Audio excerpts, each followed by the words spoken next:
We were talking about the blacklist and what that period of time was like in the early years in television. And you talked about early growing up, the loyalty that you had with friends and nobody snitched on anybody. How did you react knowing that people were naming other fellow actors? I found it very, very difficult to believe, and I hated them for it. And of course, I admitted to myself, I don't know under that pressure whether I would, but I would hate myself if I did. And I can't see myself ever doing that, ever. And there was no need if you wanted to do theater. There was no blacklisting in the theater itself. It was in films or television, stuff like that. It was, people, I got on the subway, there's Art. There was an actor, wonderful character actor in Golden Boy, Art Smith, the name I didn't remember. And I got on the subway to come to work, and his name, Odets had just testified and named him. He had been named many times, but named him again. And we're on the subway, and he started talking about it, and then he said, what do they want from me? What did they? And he started crying and sobbing on that subway, so hysterical, so trapped, didn't do anything. Yet there was no way to fight back. There was a guy, there was a stage manager, wonderful guy. When the show closed, he was going to go be a camp counselor with his son. First time he had a 16-year-old son, and he would spend the summer together. He was a folk singer too. He was looking forward to it. His name got mentioned. Nobody knew him from Adam, but his name got mentioned. He lost his job. Came in crying. These people that were hurt, not only the names, but these little people were hurt. Just like that. It was hard to accept. It was a terrible, dark history for us time because none of it was true. They get people to name other people, and then people on the board, a lot of the radio actors, they named other people so they can get jobs. It became a power struggle. People ratting on people. It was like Hitler's Germany, for God's sake. It was a terrible time. And I had people like Mars Kanofsky and Zero Mostel walked high, with their heads high, and I respected them. Zero was crazy, but he was wonderful, and I loved him, wild man. Mars never got a chance to display the wonderful artistry beyond that. I mean, he always before that, but not after that. But he was so wonderful, and he understudied in a play I did, That Very Special Baby. He understudied. This brilliant star had to understudy Luther Adler. But he never lost a moment's dignity. He was wonderful because he knew he was doing the right thing. It was wonderful. I loved him. Were you ever asked to sign a loyalty oath? Because I know CBS. Oh, yeah, I never signed that in. Oh, I signed the other thing. I don't know why I didn't get blacklisted. I signed the Willie McGee was to be free him and he shouldn't be hanged and whatever. The miners' wives, they were on strike, the coal miners. And I signed a thing to show they were right and then I helped the wives and I gave money to the coal miners' wives. Some people, maybe I wasn't big enough, but small people, I never got touched by it. Never got touched. Were you aware of the clearing that was going on at the networks to get actors onto shows? Well, I knew there was blacklisting. I knew there were a lot of people who weren't working. I was working with people who were blacklisted. I saw the fear. I saw it all around me. I went to the meetings of the Unfriendly 10. The first time they had a meeting, it was a theater called the International Theater. It was right around here. It was on 59th Street. And the place was packed. Thousands of people to support the 10 friendly people, 10 unfriendly witnesses. 6 months later, they came back again. Nobody showed up. Nobody. They all deserted the ship. It's a terrible time. Terrible to see that. So when you did this episode for The Defenders, what was the reaction that you got from not only the people, the public, but the people who had worked in the industry who lived through that time? Oh, they really loved it. They were the ones really that voted for me. I mean, most of them was for your peers. They knew the importance of this show. That was the reason I really did it. I knew it was important, and I wanted to make a statement for the John Garfields and Lee Cobbs. That's great. Well, I'm going to move you up to some, well, it's actually the same year, but Harris Against the World. Oh. I wanted to mention that because this is, you got your own situation comedy. Well, it wasn't my own. There were 3 of them, and they were joined together at the hip by these 2 terrible producer-writers who wanted to do Beaver, Leave It to Beaver. That was their success. I wanted to do Dick Van Dyke. Well, I want to tell you, we got 13 funny episodes. Neil Simon's brother, Danny Simon, was his editor. And we worked hard, and we had Hans Conried on a lot of shows. We had Pat Barry. We did some very, very funny, imaginative shows. And when the time came, they wanted to get rid of 2 of the shows, but they wanted to keep one. Universal wanted to keep my show, but they didn't want my show. They wanted Tammy, which was theirs. So they threw me out, and I said, thank God, I want to get out. That was a great time. Then I got out. I said, gotta be crazy. They offered me another series there with Sidney Pollack, the director, the pilot. I said, no, I'm not going to do another series. Jackie Cooper was then the head of Screen Gems. So he wanted me to do a series pilot. Yeah, with the show. Yeah, I said, I don't want to do a series, Jackie. So he asked then, oh God, that's what it goes, Danny Arnold, who then was working with him and for him. He said, Jack, what is Jack like? So Danny said, he likes racehorses. Tell him he can go down and claim a couple of horses. We'll pay for him. Go claim a couple of horses. So I went back and said, Jackie, thank you for really helping me make up my mind. Did you say to me, I'll get you the best writers, I'll get you the best directors, I'll get you the best... No, go claim a couple of horses. Thank you, I'm going back to New York. So that was out in Los Angeles when you did that series? Yeah. Okay. We had a lot of fun doing it. I just hated the producers. They were terrible. They wanted to do that Leave It to Beaver junk. It was just awful. But it was quality enough, you think, that it could have been picked up and should have been picked up? I'm telling you, I would like to get some copies if we still have those shows. We'd show it. Hans Conrad and I did a couple of shows where we were competing with each other. Comparable to something on The Odd Couple. Really funny, funny stuff. Danny Simon wrote some funny things. Well, I know, like, shortly after that, 1966, you actually started your first Odd Couple appearance. Was that true? Yeah, well, Danny, at that time, Danny said, listen, when the show was over, Danny called me and said, they're replacing, Walter's leaving for 4 months to do a movie. Will you want to replace? He had already talked to Neil. Neil didn't know me from Adam. Do you want to replace Walter Matthau? And he gave me the script.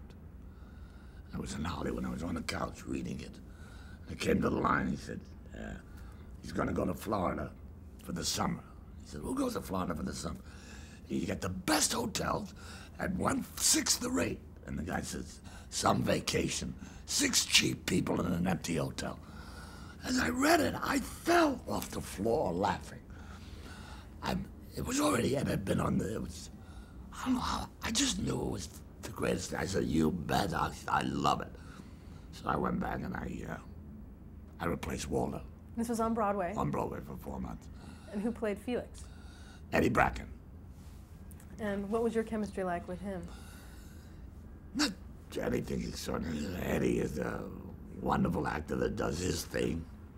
You know, triple takes and all that stuff that I don't believe in. But he's very, very good at what he does. And I remember him in the movies, in those Preston Sturges films. He was incomparable. It was one I had a great respect for him, but we didn't work the same way. Did you meet Neil Simon? Did Neil Oh, Simon sure. talk to him? Oh, yeah, that's when I met Neil. And tell me about him. Put him in perspective? I didn't know him that well. I just knew him. I knew how talented he was. And B, as a kind of, I guess, let's see, I'll explain it this way. Walter was getting $5,800 a week. I was getting $1,500. Walter, got a heart attack after the movie, was unable to come back to the play. So they asked me to stay for another year, or finish out the year. I said, okay. They said they give me a $250 a week raise. That's $1,750.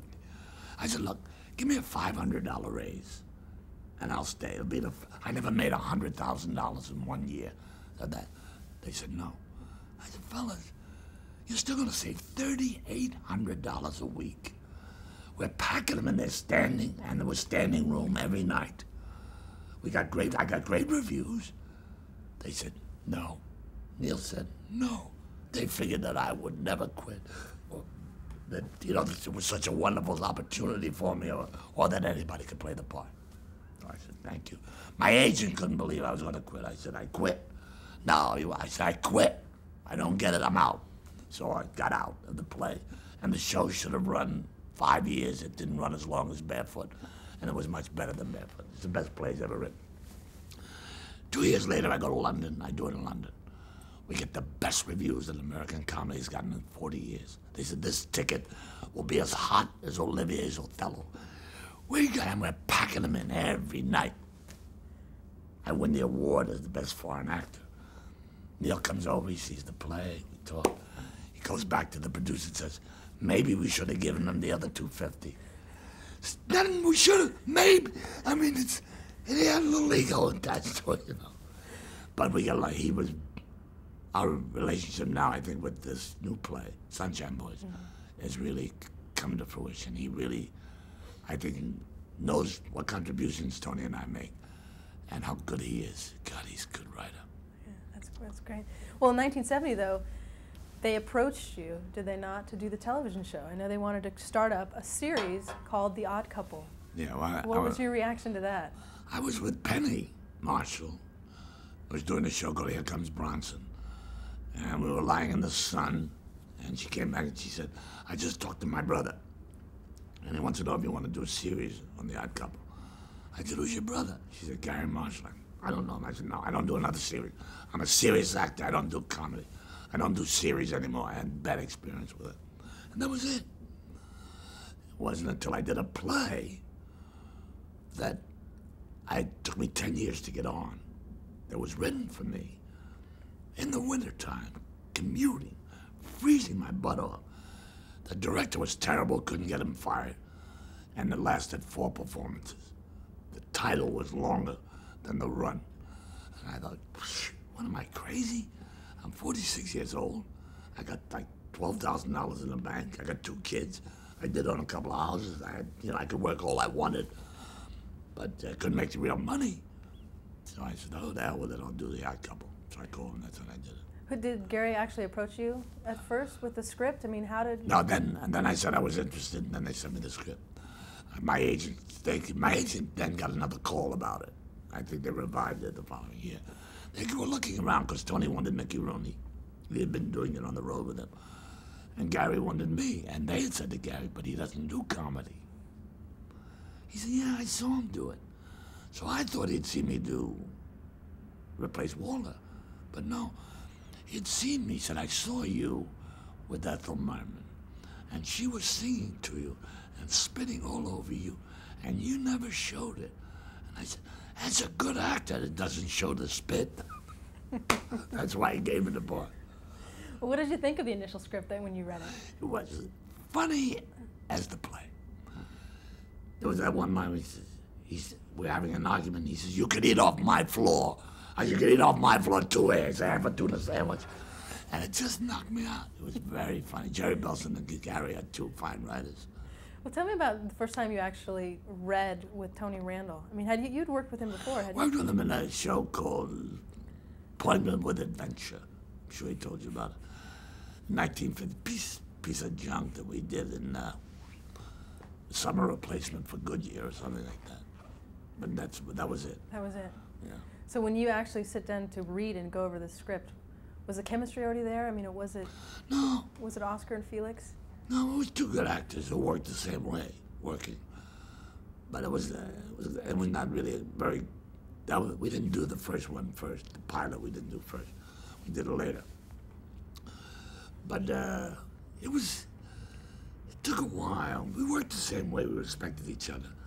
But until we began to give and take, sit down around the table, discuss it. That's what rehearsal's for. That's why it's so on. Well, that's not funny. Well, I think it is for why.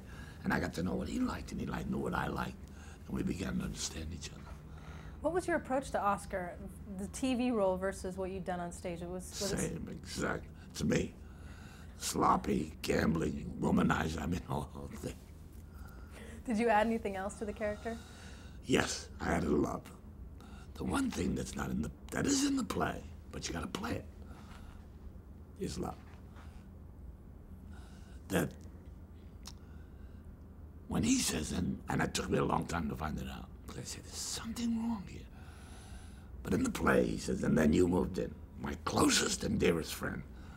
Well, it's only a line, because they're arguing all the time. But if that underlies all the times you chase them out, and you go, I love you, but I can't live with you. So that when we did the series, every Thursday, after all the comedy had been written and all the jokes, I'd say, okay, fellas, but where's the love scene? Where's the scene where I say, Felix, I love you, but I can't do that? Or he says, Oscar, I'm sorry, I know you don't want to do it, but please, could you? And we had, in every show, we have a scene like that, a love scene. Otherwise it becomes, why did they stay together? Shouting, and that's the contribution I made. Right. Well, tell me a little bit more about Gary Marshall. What was he like to work with? Well, he was Papa. You know, if Hemingway was Papa, he was Papa. Without him, there would be no Odd Couple. There would be no show. There was every problem he solved. And he did it calmly, walking through the fire and storm just calmly and correcting everything. You knew whatever problem you had was going to be taken care of. It's a wonderful feeling to know that this guy will take care of it.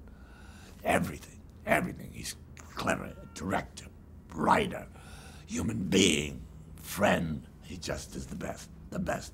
I would, if he said, jump off that bridge, it'd be funny. I just did a little bit for him. I was drowned. I said, go, almost drowned. He said, Bevel, looks good, don't worry. I wouldn't let you drown. But I would do anything he says.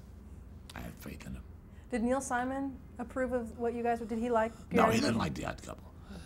It's why he got cheated. He only got a small piece of it. He loved Barefoot in the Park. He thought that would be a big hit.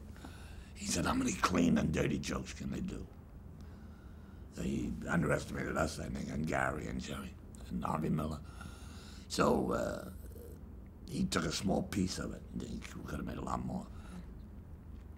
But later on, his daughter was getting recognition in school from it, and he began to see that it was a pretty good show.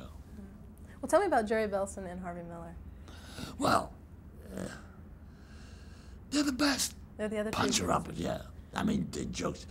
The thing I like is they don't only give you jokes. I remember I was doing a show where they accused me of stealing $50, the guys. And I can't find the money. I don't understand what happened to the $50. And one night I come out that night and I search everywhere and I can't find it. And I don't have a line. My line was weak, the punch, the button. So I called Jerry. I said, Jerry, I need a button to get out of that scene. He said, all right, I'll call you back. So I called him back 5 minutes. He said, all right, now don't holler, just think about it. It's off the top of my head. I look around, I can't find it. And I said, I want to sell all my friends and buy a dog. Well, so I listened to it and it really hit me. He said, all right, well, we'll change it right. I said, no. Gee, you guys want to prove it right away. I loved it. I love it. I love it. I love it. And it was a perfect button. It was, because you have to act it. And it was, all my friends accusing me. I couldn't. And it was such a beautiful line for it. And Harvey, of course, gave me the funniest one-liners that I wrote. Had I seen him wear chicken, I saved his life. By the way, he was falling out the window. And he made my life miserable. I wake up in the morning, be a big picture of him sitting opposite me with a balloon that said thanks. And he would give me what I wanted. And so the cop says, you know what you do? Have him make some chicken, pretend you choke. He'll save your life and you'll be even. Good idea. So he makes the chicken and I choke and he comes over and he passes. I said, you saved my life even. I said, you saved the bone. He said, no. What do you mean no? He said, that chicken had no bones. Now we had nowhere to go. Now he came in and said, no bones? How did it walk? Well, when he said it, when you're in the middle of it and it happened, you just laugh. I could not say that line without laughing. And so they finally had to cut away from me. I said, you cut away from me, because there were a lot of lines like that Harvey would give me. I had a battered copper umbrella stand, and I thought somebody was following me. I opened the door, and there was nobody there, a couple of strangers. And I looked and I said, my falcon flew away. A wild, crazy line that only Harvey Miller could say. And Sheldon Keller, he was also active on that show. Sheldon came later, but Sheldon, I worked with as an actor on the Paul Winchell show, live in 1953, I guess. Sheldon's a funny man. Yeah, I loved him. Well, one of the main directors was Jerry Paris. Yeah, the Tell best. me about what he was like to work with as a director. He was absolutely the best. Well, he was a very good actor, funny actor. Yeah, from Dick Van Dyke Show, yeah. But he had the vitality of 17 people. and he would go and he would invent things, and he would carry them to extreme. We did a blind show where Tony was blind for, and he would then say, "Where do you go?" And you say, "Table, chair, mantelpiece, nose," and just go wild. And then we would, of course, select out of it. He was wonderful. He was really the best comedy director I had worked with. Yeah, what do you need from a comedy director? Inventiveness, imagination, someone to further what you're doing. Go more, do it more. You got a good instinct, go with it. Or you're blind, what happens when you're blind? And do things that are funny. And it was really a wonderful thing. Jay Sandrich was also. Yeah, Jay was more solid. And that's crazy, but knew his business. And a very kind of more conventional level, but a really solid base. I'd settle for him. That's not selling him. He's top notch. Well, now you can't even get him. And what he did with Bill Cosby was one. He took all that stuff and made it so real. He's a good man and a nice human being. And you talked about the writing for the show, and you talked about the one-liners, but the core writing of the scripts, who was active in that, and who did you deal with? No, those three guys were whoever gave us scripts. We had kids that we found, good kids that are making $1 million. One guy's making $1 million a picture now. But we would maybe start on a Monday. By Friday, maybe 6 pages would remain. We would rewrite. They would rewrite. They'd come. We'd improvise. If there was an improvisation scene, Jack teaches Tony football. There would be 4 blank pages, and we would improvise. They'd come in. They'd take the good stuff. Then we'd do more. They'd write, and we'd go together and do it.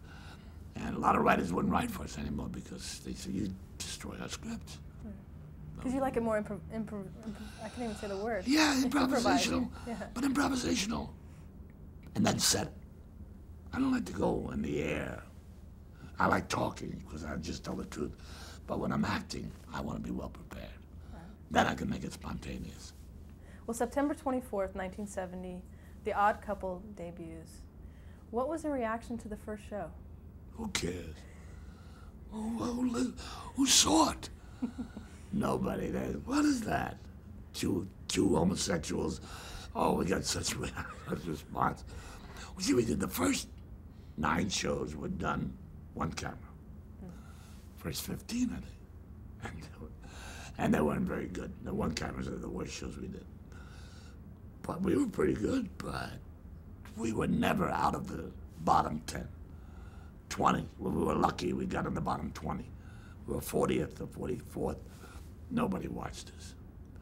Why? Did the network believe in your show? No. One man at Paramount believed in it. Stanley, forget his name, Marty Starger.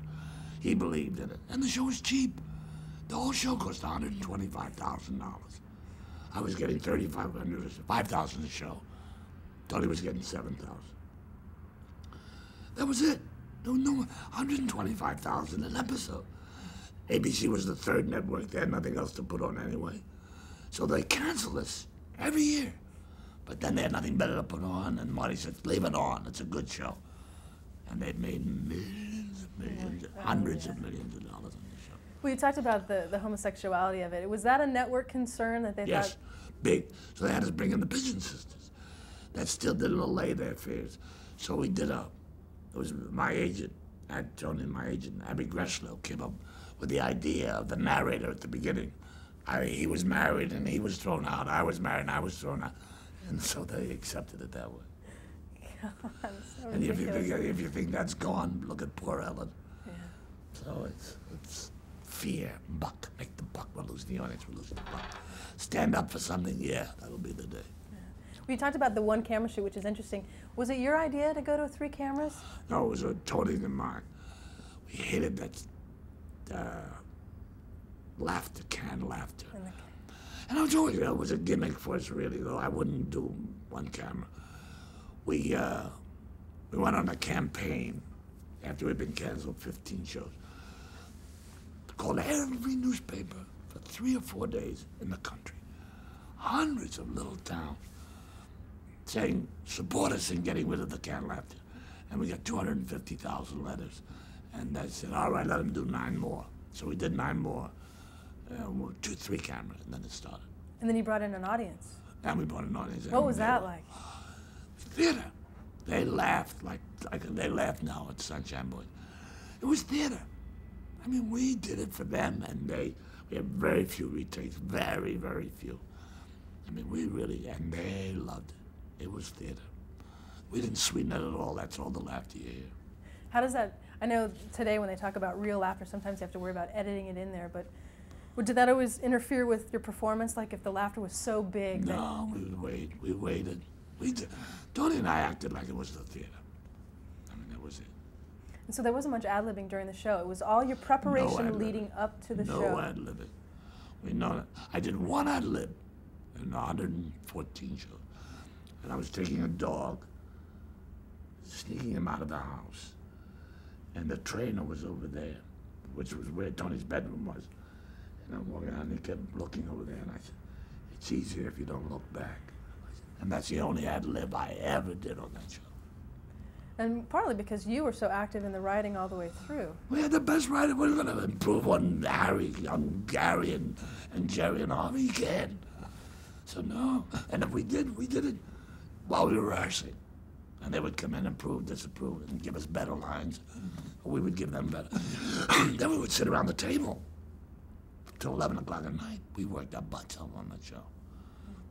Well, tell me about some of the actors that appeared on the show. Penny Marshall was brought on. That's a whole big thing. If you would ask me, of all the people you know in the world, who is least likely to become a very important director, I would say Penny Marshall. Shy, soft-spoken. You should see her now. She's a joy. Her whole body language is different. This way, it's just a joy to watch. She's so good. Look at those pictures. I couldn't believe it. Where did she have all that talent? I mean, she was funny and good, but who dreamed that she had this ability? Yeah, what did she bring to the show? She played your secretary. Yeah. Yeah. She was just funny. She didn't bring anything more than being a wonderful actress. And Al Molinaro was... Yeah, we'll never have another Murray like that. He would take these ridiculous lines and make them funny and believable. He was a remarkable guy. And I know in 1973, the network tried to boost ratings by bringing in guest stars. I don't know. You remember someone? No? No. Tony loved the opera, so he would bring in opera people. And Eddie Valella, a brilliant, I mean, who the hell was bringing on a ballet dancer? The finest. He was so wonderful. It was a funny show. And then we built a show around him. And they would write the show around him. Or bring in, what was his idea? The sports announcer. Howard Cosell? Howard Cosell. And I loved Howard. Howard and I became very, very good friends. It was, let's do Howard Cosell. Then we built a show around his personality. And Dick Clark, I know, Monty Hall, there were several that you... Yeah, Monty Hall, because he had Let's Make a Deal. We had so much success with the Password show. So we did Let's Make a Deal. I'm going to stop you there, and I want to come back and talk to you about the Password episode, because that's my favorite. Yeah, that's my a great favorite. episode.